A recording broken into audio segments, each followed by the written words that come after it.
Thank you, Mr. Chairman, Mr. Dijsselbloem. I'm sure that you have a close working relationship with Mr. Mario Draghi at the ECB. You must speak with him often, I should think.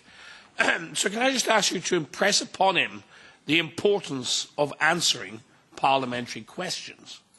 Myself and colleagues from other parties have asked him a series of questions relating to the potential conflict of interest between his role as President of the ECB and his previous acts or omissions as Governor of the Banca d'Italia.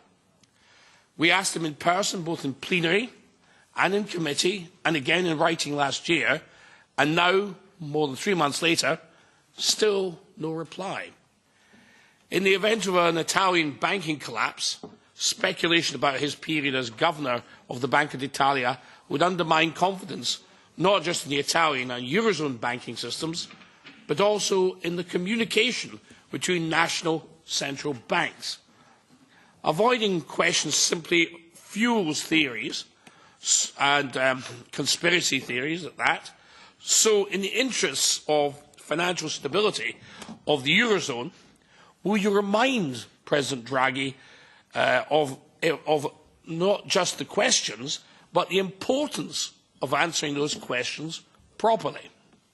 And this is worrying because recent changes in the rules of procedure will help more rule-by-smoky backroom deals in the European Union. Well, probably vaping here, I should think. You wouldn't be allowed to use smoky backrooms. Is this going to be the norm for the EU?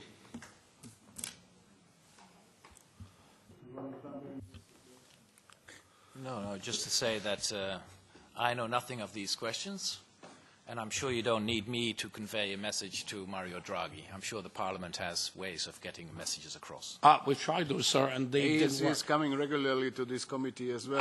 Absolutely, and he hasn't answered any of them, which is the reason why I'm asking Mr. Dijsselbloem to ask him to do so. It's very worrying. We need to have, these things answered. We can't have. There's no point in us sitting here asking parliamentary questions if they're not answered. And this is what's worrying. The European Union, with its new rules and regulations, seems to be moving towards rule by backroom rather than by parliamentary inquiry.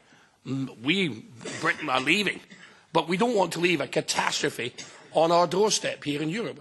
And we don't want this to turn into an undemocratic parliament. So perhaps you could answer the question.